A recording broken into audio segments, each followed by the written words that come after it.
Hey guys, this is Alan Moore, Certified Financial Planner and founder of Serenity Financial Consulting. Thanks for joining me.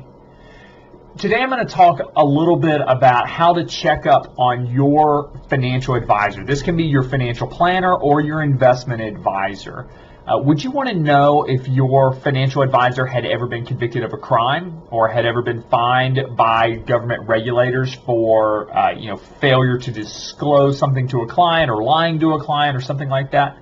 I think we can all agree that we can benefit from additional information about our advisor. But the question is, how do you actually check up on your financial advisor? So the federal and state regulators have some pretty strict disclosure requirements for financial advisors, but they are super complex, a lot of legal jargon. Most of us in the profession have a tough time even reading through them. So luckily there are a couple of websites that have popped up that are very consumer friendly and can help walk you through information about your advisor. So I'm going to show you two quick websites that you can go to check up on your financial advisor. So let's get started. So we want to start by going to FINRA's Broker Check. If you just type in Broker Check, this FINRA website will go up. I'm going to go to the second one, brokercheck.finra.org. Click on that. You have to agree to terms and conditions. You're welcome to read those. Continue. So then we're going to do a search for a firm. I was originally going to do my firm, but since I'm a little new, the information is not quite as robust. So I'm actually going to use a friend and colleague's website here because he's been around for about 30 years. This is a firm I used to work with. So I'm going to type in the Kaler Financial Group, and you can type in your firm that either you're considering, or you can type in an individual or your advisor that you work with. So when you click that, then we're going to click actually into the firm. If your investment advisor is also sells products on commission, then you're going to have a couple more options and you can dig a little deeper. But this is going to pull up the SEC's website. We're going to click in. Now, this is basically all the information you could ever want to know about this person. So this firm is out in South Dakota. You can see business hours. I like to click over to item 5 on the left-hand side, and you can see number of employees, the number of clients that they worked with in the last year, the types of clients they typically deal with. So they typically focused on these high net worth individuals. And then you can see how they charge. So this is a really good way to double check your advisor. If they say we're fee only, we never earn a commission, but this number 5 box is checked, kind of makes you wonder. Gives you some good questions to ask. Shows what kind of assets under management they charge, as well as the different types of services that they provide. So it's just a lot of really good information. Another interesting one is item 6, and you can come in here and see if they are engaged in any other business activities. So for instance, this financial planner is also owns a real estate company.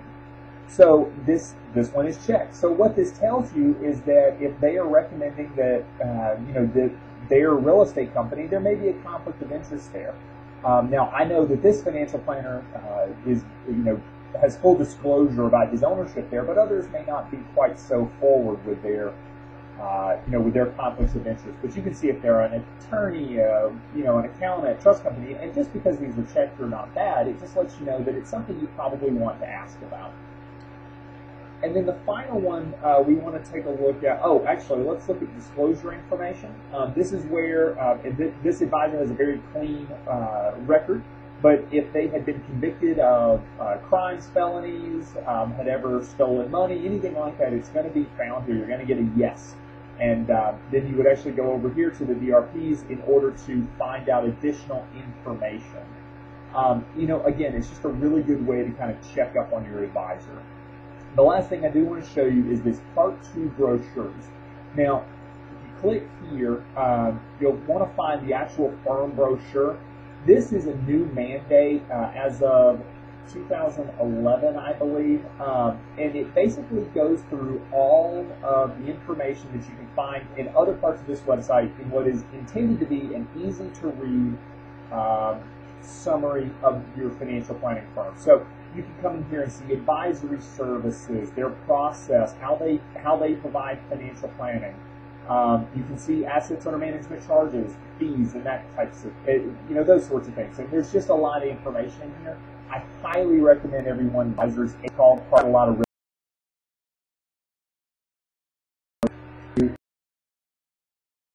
is right. A fairly basic another website,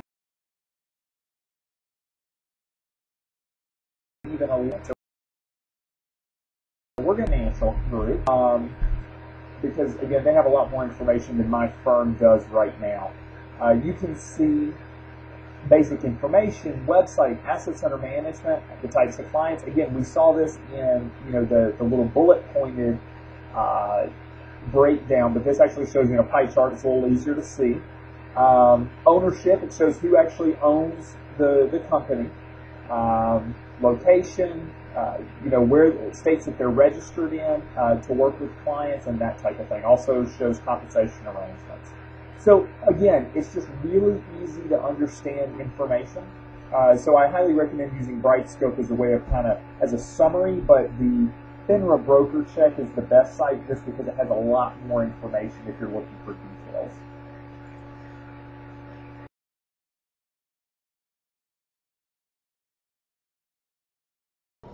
So I hope it was helpful to kind of walk through those two websites. Just because you find disclosures or negative information doesn't mean you need to run out of your advisor's door, but I think it warrants a conversation. I think that you should know who you are entrusting your, hard-earned money to. I would suspect that if somebody has a disclosure, they're going to downplay it and play it off as it wasn't a big deal. And you're going to be the one that has to decide whether or not whatever is in their disclosure is a bad thing. But you'll also be able to double check what your advisor's saying. And we talked about it earlier, if they say they're fee only but they earn commissions, it just got to make you wonder about their integrity. So I think it's just a really good way to kind of do a quick double check. And really it shouldn't take you more than 10 or 15 minutes to read through the information just to give you a pretty good idea of what that advisor's all about. So, have you ever actually done this thorough of a check on an advisor before? If you go through this process, definitely let me know if you find anything interesting or surprising or something you didn't know about your advisor.